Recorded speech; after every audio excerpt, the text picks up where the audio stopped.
अगर आपके भी पैसे इन बैंकों में हैं तो मुबारक हो, आपका पैसा खतरे में है। देश में हर साल ऐसे किस्से आते हैं कि लाखों करोड़ों का पैसा इन बैंक में अकाउंट होने की वजह से फंस गया, डूब गया लोगों का। हर साल ये होता है। आज पूरा बैंकिंग का आपको काला चिट्ठा देने वाला हूं। बैंकिंग इंडस्ट्री में कैसे आपके साथ फ्रॉड होता है, कैसे स्कैम होता है।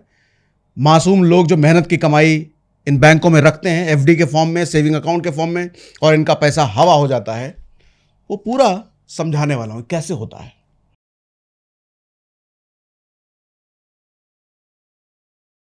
पीएमसी बैंक ने 65,000 करोड़ का घोटाला किया था। फर्जी अकाउंट बनाकर लूटा था कस्टमर का पैसा। IL&FS नाम के एनबीएफसी ने 90,000 करोड़ से ज्यादा का फ्रॉड किया था। सहारा इंडिया एनबीएफसी ने हाई इंटरेस्ट रेट का लालच देकर आम जनता से 35,000 करोड़ का डिपॉजिट लिया और सारा पैसा खुद खा गए थे। मुझे अजीबोगरीब टाइप के लोग मिलते हैं कई बार। कहते हैं क्रिप्टो में पैसा कमाना है भैया, शेयर मार्केट में हर साल पैसा डबल करना है, और किसी को मल्टी बैगर स्टॉक से पैसा कमाना है। कहते हैं प्लॉट बताओ जहां अच्छी वैल्यू 10x हो जाए अपना पैसा। और जब मैं इनसे यह पूछता हूं कि ये सब छोड़ो, पहले यह बताओ कि आपका डिपॉजिट पैसा कौन से बैंक में रखते हो, तो नाम थोड़ा अजीब सा है। वो कहते हैं पर एफडी पर 10% इंटरेस्ट दे रहा है। अरे चाचा, यही हो गया ना खेल। ये भाई साहब कहेंगे कि देश के बड़े बड़े bank SBI, HDFC, ICIC, Axis, इन सब के सामने फेल है। मतलब ऐसा इनका बैंक है जिसके नाम ढंग से नहीं ले पा रहे हैं। इनको और पैसे कमाने हैं, पर जो पैसा ऑलरेडी कमा चुके हैं उसके साथ इतनी लापरवाही।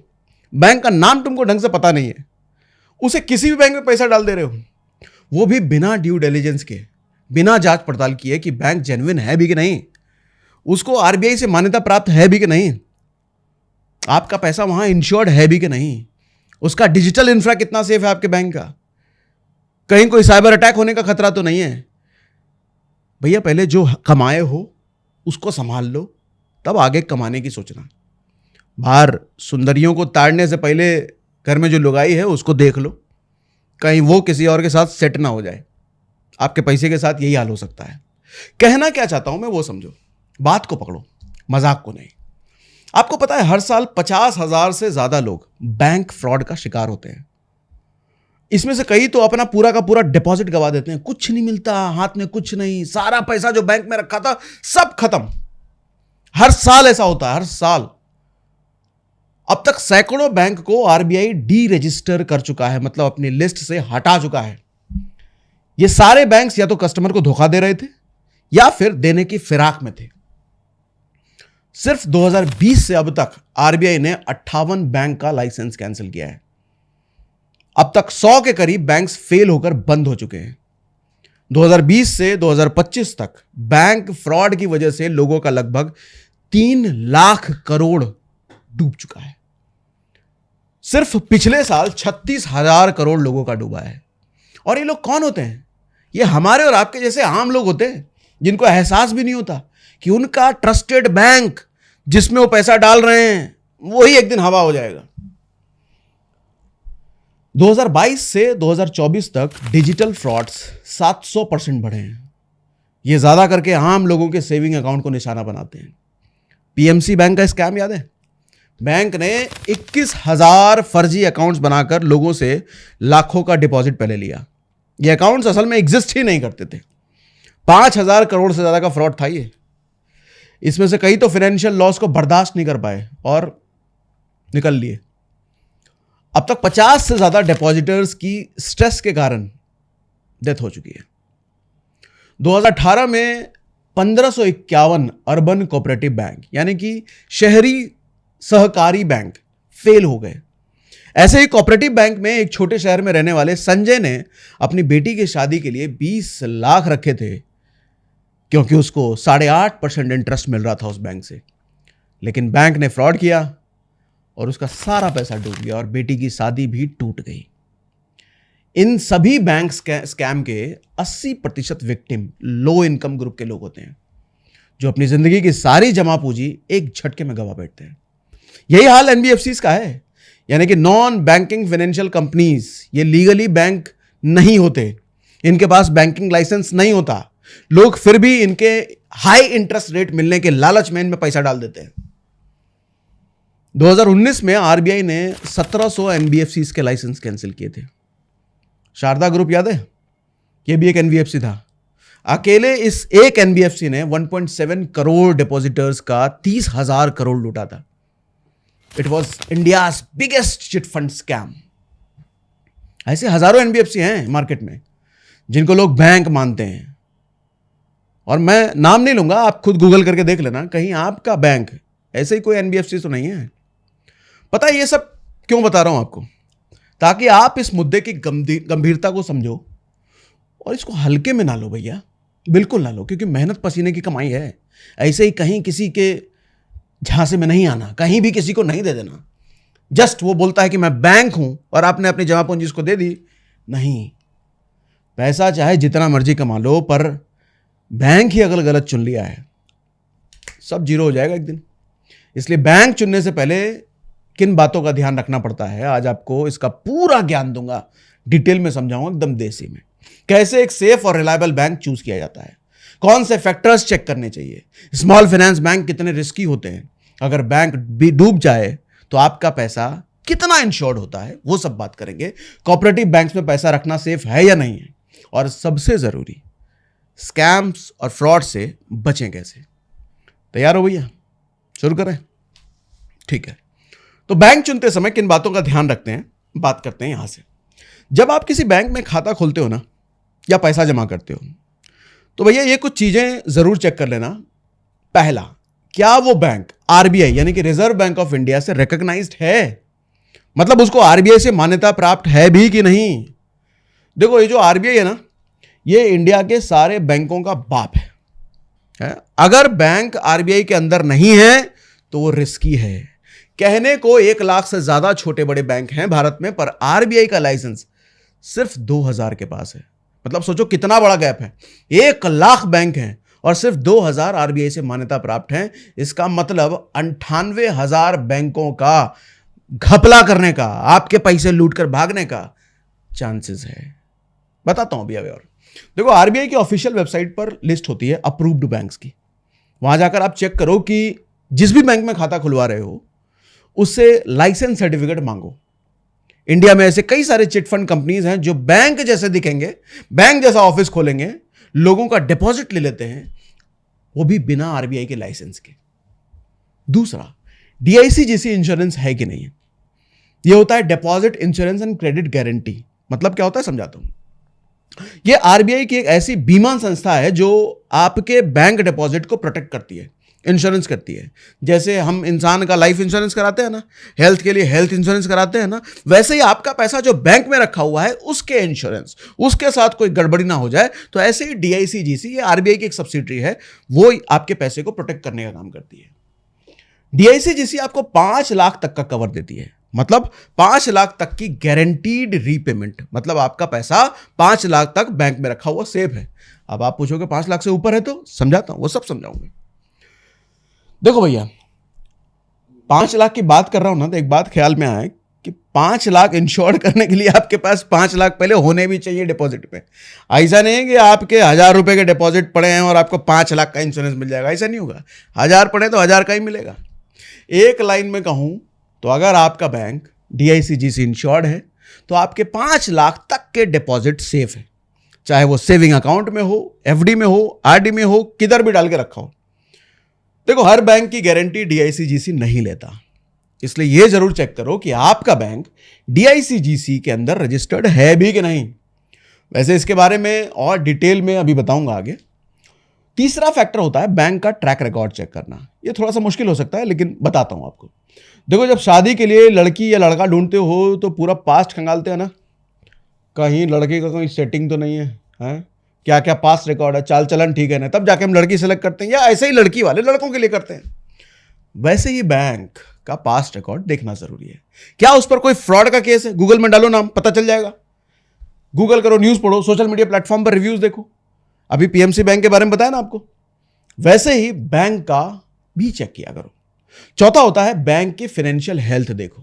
फाइनेंशियल हेल्थ, कहीं आपके बैंक के एनपीए यानी कि नॉन परफॉर्मिंग एसेट ज्यादा तो नहीं है। क्या होता है ये समझाता हूं, सिंपल है। अगर बैंक ने बहुत सारे लोन दिए हैं लोगों को जो वापस बैंक के पास आए ही नहीं, तो उसका एनपीए हाई होता है। मतलब लोगों को उसने पैसा तो दे दिया, उसके पास वापस आया नहीं, तो बैंक अब ठन गोपाल की तरह घूम रहा है गड़बड़ है कुछ। तो ऐसे में बोलते हैं उसका एनपीए हाई है भैया। और हाई एनपीए वाला बैंक रिस्की होता है, इसलिए रेटिंग एजेंसीज जैसे क्राइसिल है, इकरा है, उस पर बैंक की रेटिंग होती है, वहां जाकर के देख सकते हो आप। पांचवा होता है बैंक कितना सिक्योर है, यानी कि उसकी डिजिटल सिक्योरिटी कितनी अच्छी है। क्या बैंक का मोबाइल ऐप सिक्योर है? क्या 2 फैक्टर ऑथेंटिकेशन है उसमें? क्या हैकिंग के कंप्लेंट्स तो ज्यादा नहीं है उस बैंक के अगेंस्ट वेबसाइट पे? साल 2024 में इंडियंस ने लगभग 12,000 करोड़ गंवाए थे, क्योंकि बैंक की डिजिटल सिक्योरिटी खराब थी, वीक थी। उड़ गए भैया। और ये सारी चीजें लीगल हैं, आप कुछ नहीं कर सकते। देखो, अगर बैंक हर स्टेप पर आपसे ओटीपी मांगता है तो इससे इरिटेट होने की जरूरत नहीं है, बैंक को गाली देने की जरूरत नहीं है। सब्र करो भाई साहब, ये आपके लिए फीचर बनाए गए हैं। ये सब बैंक आपके पैसे की सिक्योरिटी के लिए कर रहा है। अब बात करते हैं जरा स्मॉल फाइनेंस बैंक की। क्या इसमें पैसा डालना सेफ है? तो पहले आपको यह बता दूं, ये होते क्या है। ये वो छोटे बैंक्स होते हैं जो आरबीआई ने 2014 में स्टार्ट किए थे। क्यों किए थे? ताकि छोटे व्यापारियों, किसानों और गांव में रहने वाले लोगों को बैंकिंग सर्विसेज मिल सके। अब बड़ा बड़ा बैंक एचडीएफसी, आईसीआईसी छोटे छोटे गांव में तो खोलेगा नहीं, उनका तो भैया हाईफाई हिसाब किताब होता है। तो छोटे गांवों के लिए इस तरह की सुविधा दी गई थी। अब इनमें पैसा डालने का क्या रिस्क होता है, यह समझो। पहला, लिमिटेड रीच होती है। बाकी बड़े बैंक्स जैसे कि SBI, ICIC, bank of Baroda, इनके मुकाबले ये ब्रांचेस और एटीएम्स इनके बहुत कम होते हैं। तो अगर आपको अर्जेंट कैश चाहिए तो ब्रांच ही विजिट करना पड़ेगा और इसमें दिक्कत आ सकती है। दूसरा होता है हायर एनपीएज, एनपीए, वही जो पैसा दे करके वापस बैंक के पास नहीं आता। इनका फोकस आरबीआई के प्रायोरिटी सेक्टर जैसे कि एग्रीकल्चर पर होता है, जहां लोन डिफॉल्ट का रिस्क सबसे ज्यादा होता है। अब किसानों को भी तो लोन चाहिए, लेकिन किसानों के साथ दिक्कत यह होती है कि लोन रिकवरी नहीं होती बैंकों की। किसानों का लोन ज्यादातर बैंक के पास वापस आता नहीं है। अब क्या करें, उनकी भी मजबूरी है। ये सब किस्से तो आप जानते हैं। मतलब आपका पैसा डूबने के चांसेस थोड़े ज्यादा होते हैं इन बैंकों में। तीसरा, कैपिटल कम होता है, ज्यादा पैसा नहीं होता इनके पास। कहने को तो इनका रेगुलेशन आरबीआई कर रहा होता है, लेकिन कई बार इनके पास लार्ज बैंक जितना कैपिटल नहीं होता, पैसा नहीं होता भैया। अब आप पूछोगे कि मुझे क्या करना, इसमें क्या दिक्कत हो सकती है? तो सुनो चाचा, 2021 में कुछ स्मॉल फाइनेंस बैंक में कम कैपिटल होने की वजह से लिक्विडिटी इशू आए थे। लिक्विडिटी इशू आने का मतलब उनके पास कैश नहीं है, पैसा नहीं है, जिसके कारण हुआ क्या, उन्होंने डिपॉजिटर्स को विड्रॉल पर लिमिट लगा दी। मतलब जरूरत पड़ने पर आप अपना ही पैसा नहीं निकाल पाओगे। ऐसा नहीं है कि इसमें सिर्फ रिस्क होते हैं, बेनिफिट भी होते हैं, हल्के फुल्के बेनिफिट भी हैं। समझाता हूं क्या बेनिफिट है। पहला बेनिफिट, हाई इंटरेस्ट रेट। मतलब मिलेगा भैया, रिटर्न तो मिलेगा। ये बैंक एफडी पे आपको तकरीबन 8%, 9%, 9.5% तक का इंटरेस्ट देते हैं, जो बड़े बैंक से कहीं ज्यादा होता है। बड़े बैंक आप देखो तो 6.5%, 7% या बहुत ज्यादा 7.5%, लेकिन ये 9, 9.5%, 10 दे देते हैं। दूसरा होता है बेनिफिट डीआईसी-जीसी कवर। अच्छी खबर यह है कि इनमें मैक्सिमम बैंक्स डीआईसी-जीसी के अंडर इंश्योर्ड होते हैं। 5 लाख तक आपका पैसा सेफ है वहां पर कुछ डीआईसी-जीसी द्वारा डीरजिस्टर्ड भी कर दिए जाते हैं। यह बात का भी ध्यान रखना। आज जो बैंक आपने चुना है वो डीआईसी-जीसी से रजिस्टर्ड है, कल वो खत्म हो गया तो आपका पैसा रिस्क में आ गया भैया। तो ये चीजें चेक करते रहा करो भैया, आपका छुटकाऊ बैंक जो आपने पकड़ा है वो डीआईसी-जीसी से इंश्योर्ड है कि नहीं, आज कहीं हट तो नहीं गया। इसलिए डीआईसी-जीसी की वेबसाइट पर उनके डी रजिस्ट्रेशन लिस्ट चेक किया करो। तो स्मॉल फाइनेंस बैंक को लेकर मेरी एडवाइस ये है कि इनमें पैसा रखना गलत नहीं है, पर थोड़ी रिसर्च कर लो चुनने से पहले और चुनने के बाद भी, क्योंकि कब डी रजिस्टर्ड हो जाए पता नहीं। और अपना सारा पैसा इन बैंक में मत डालो, मतलब एक बैंक में सारा पैसा मत डालो। अगर आपके पास 5 लाख से ज्यादा है तो डाइवर्सिफाई करो, मतलब अलग अलग जगह डालो। हर स्मॉल फाइनेंस बैंक में 5 लाख मैक्सिमम, यानी कि 5 लाख तक आपका इंश्योर्ड हो। इसलिए अब बात करते हैं कोऑपरेटिव बैंक की। अभी तक हमने स्मॉल बैंक्स की बात कर ली, अब कोऑपरेटिव बैंक की बात करता हूं। देखो, कोऑपरेटिव बैंक 2 टाइप के होते हैं, अर्बन और रूरल। आपको पता है ऐसे कितने कोऑपरेटिव बैंक हैं इंडिया में? लगभग 98,000 कोऑपरेटिव बैंक हैं। और इनमें से कितनों के पास आरबीआई का लाइसेंस है? 2,000 के पास भी नहीं। मतलब सोचो रिस्क कितना बड़ा है, कितना चांसेस हैं कि आप गड़बड़ बैंक में चले जाओ। देखो, क्योंकि इन पर आरबीआई का कंट्रोल नहीं होता, जो आरबीआई से लाइसेंस नहीं है, इसलिए भारत में सबसे ज्यादा फ्रॉड्स इन्हीं बैंक्स में होते हैं, इन्हीं कोऑपरेटिव बैंक्स में होते हैं। ये डिपॉजिटर्स को लुभाने के लिए कई बार 10% से भी ज्यादा इंटरेस्ट रेट ऑफर करते हैं एफडी पर, और इनमें से बस गिने चुने कोऑपरेटिव बैंक के पास होते हैं टीएचसीजीसी कवर। गिने चुने, बहुत गिने चुने। इनका स्टाफ और मैनेजमेंट प्रोफेशनल नहीं होगा। ये लोग पीओ का एग्जाम पास करके नहीं आए होते हैं, ऐसे ही जान पहचान में हायरिंग हो जाती है, भैया तुम आ जाओ ऐसा करके। हेरा फेरी देखा था ना, कुछ ऐसा टाइप भी हो सकता है। इसलिए इंटरनल फ्रॉड्स के चांसेस काफी ज्यादा होते हैं इन कोऑपरेटिव फंड्स में, और सबसे ज्यादा फ्रॉड्स पास्ट में आप देखो तो इन्हीं के होते हैं। और सबसे मजे की बात, इन बैंक्स को ज्यादातर लोकल पॉलिटिशियंस और माफिया ओन करते हैं। अब समझना ध्यान से, बहुत ध्यान से समझिएगा, आप रिलेट कर पाओगे पुरानी घटनाओं से। देखो, देश के पॉलिटिशियंस कितने ईमानदार होते हैं ये हमको बात करने की जरूरत नहीं है। ये लोग कोऑपरेटिव बैंक क्यों खोलते हैं, माफिया वगैरह जो होते हैं? असल में इनका मकसद शुरू से ही फ्रॉड करना होता है। सबसे पहले ये क्या करते हैं कि ये बैंक्स में हाई इंटरेस्ट रेट का लालच दिखाकर मासूम लोगों का पैसा, करोड़ों रुपए डिपॉजिट करवाएंगे। लेकिन असली खेल इसके बाद शुरू होता है। ये लोग एक फेक आइडेंटिटी बनाएंगे, मतलब फेक एंटिटी के नाम से एक कोई कंपनी बनाएंगे, है? लेकिन असल में उसी पॉलिटिशियन की एक कंपनी होती है। पॉलिटिशियन का हो, माफिया का हो, जिसका भी नाम ले लो, जिसके पास बड़ा पैसा होता है भैया, उसी की एक कंपनी होती है, या उसने किसी रिश्तेदार के नाम पे खोली होती है। और सबसे बड़ा स्कैम अब होता है, बैंक का 70% से भी ज्यादा डिपॉजिट इसी फेक कंपनी को लोन के तौर पे दिया जाता है। जैसा कि अंदाजा था, वो लोन कभी वापस नहीं आता बैंक के पास। लोन डिफॉल्ट हो जाता है, वो पैसा बैड लोन बन जाता है, और नतीजा डिपॉजिटर का पैसा डूब गया। क्योंकि जो डिपॉजिटर होते हैं आम लोग होते हैं, मिडिल क्लास के लोग होते हैं, उन्हीं का पैसा उठा करके तो इनको लोन दिया जाता है, और वो लोन बैंक में कभी वापस नहीं आता। तो गया पैसा, फिर इन माफिया की जेब में गया। ये पूरा सिस्टम इस तरह डिजाइन किया होता है कि स्कैम के बाद भी सब कुछ लीगल दिखता है, कुछ इसमें इलीगल नहीं है। मैंने पीएमसी बैंक का बताया था ना अभी शुरुआत में, वो भी एक कोऑपरेटिव बैंक था, Punjab and Maharashtra cooperative bank. उसके स्कैम में 9 लाख से ज्यादा लोगों का पैसा फंसा था, 9 लाख लोग। और कई लोगों के स्ट्रेस में तो जान भी चली गई थी। क्या करें भैया, बहुत बड़ी मेहनत से कमाई होता है पैसा ना, ऐसे कहीं से पैसा आ गया ऐसा नहीं है ना। हर साल सैकड़ों कोऑपरेटिव बैंक खुलते हैं और बंद होते हैं। हर साल करीब 10-15 कोऑपरेटिव बैंक अपना लाइसेंस खो देते हैं। जिन बैंक का यह नहीं पता कि वो कल है भी कि नहीं, लोग उन बैंक में 5-5 साल की एफडी करके बैठे रहते हैं, फिर बाद में पछताते हैं। देखो, इन बैंक को लेकर के मेरी एडवाइस सिंपल है, सिर्फ 2-3% एक्स्ट्रा इंटरेस्ट के लिए अपना पैसा इन बैंकों में मत डालो। रिस्क पूरे कैपिटल पर आप डाल रहे हो, और एक्स्ट्रा मिला तो सिर्फ 2-3%। क्या तुक है ये, बेतुक बात। अगर 5 रुपए का नोट गुम जाने पर आपके पसीने छूटने लगते हैं, हाथ पैर फूलने लग जाते हैं, ऑक्सीजन चढ़ाने की नौबत आ जाती है, और आपको लगता है कि आपकी पूरी रियासत लूट गई, तो भैया ये बैंक्स आपके लिए नहीं है।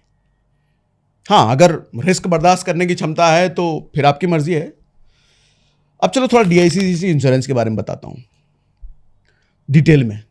जैसा कि मैंने आपको पहले बताया कि ये एक ऐसा सेफ्टी नेट है जो आपके बैंक डिपॉजिट को प्रोटेक्ट करता है।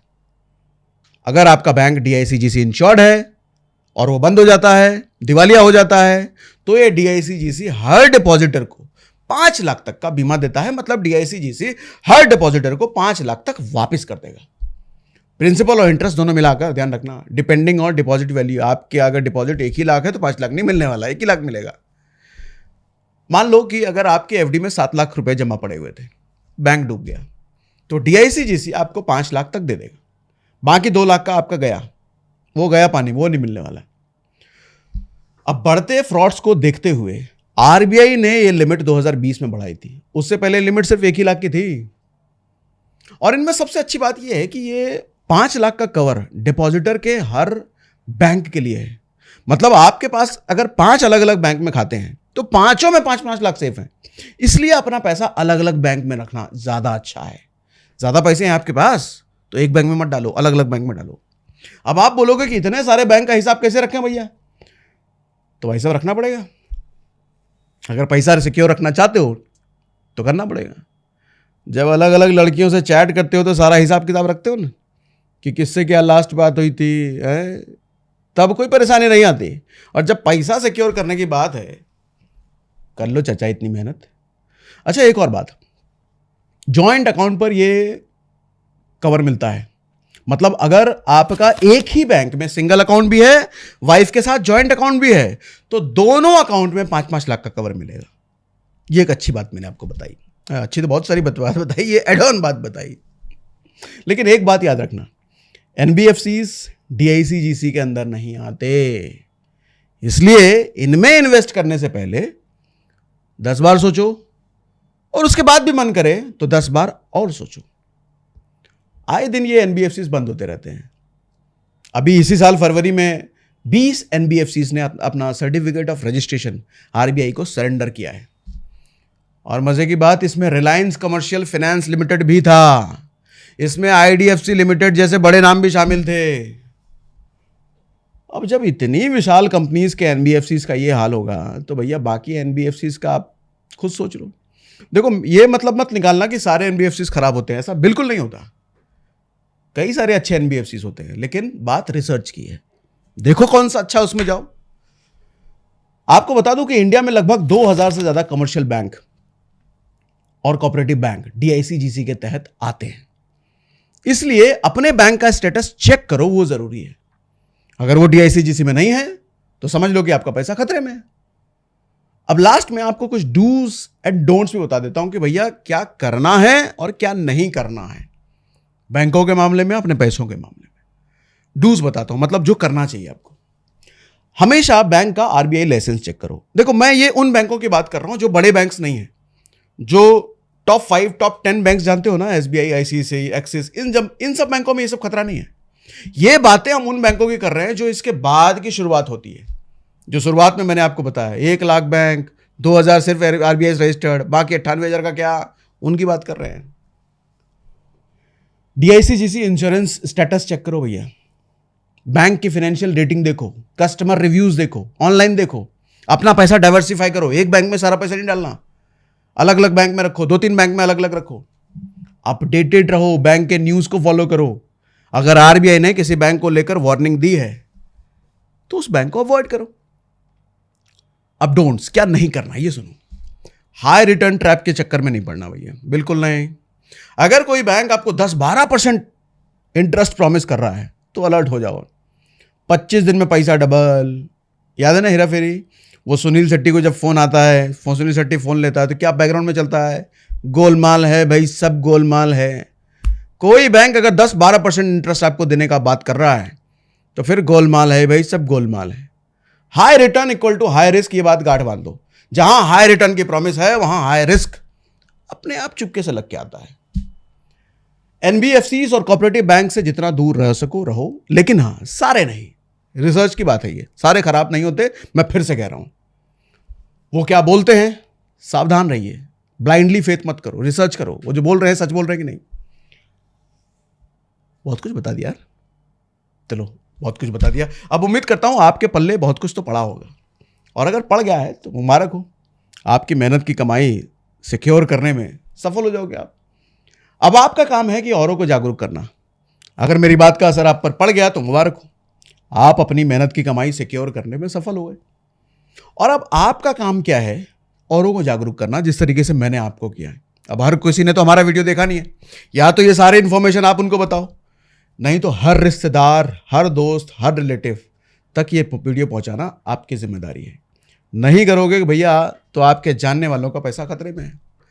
चाहते उनका भी पैसा बचाना तो जरूर शेयर कीजिए। मैं शेयर वेयर करने नहीं कहता, लेकिन ऐसी बातें जब हम कर रहे हैं तो शेयर करना जरूरी है, जिम्मेदारी है ये। ठीक है, आज के लिए इतना ही भैया। कमेंट बॉक्स में भी लिख के बताइएगा, कोई भी डाउट हो, कुछ ना समझ में आया होगा, कोई हाई फाई शब्दों का इस्तेमाल मैंने कर दिया होगा तो कमेंट बॉक्स में लिख के बताइएगा। मैं रिप्लाई भले ही नहीं कर पाता आपके कमेंट के, लेकिन किसी ना किसी वीडियो में उसका सोल्यूशन जरूर दे दूंगा।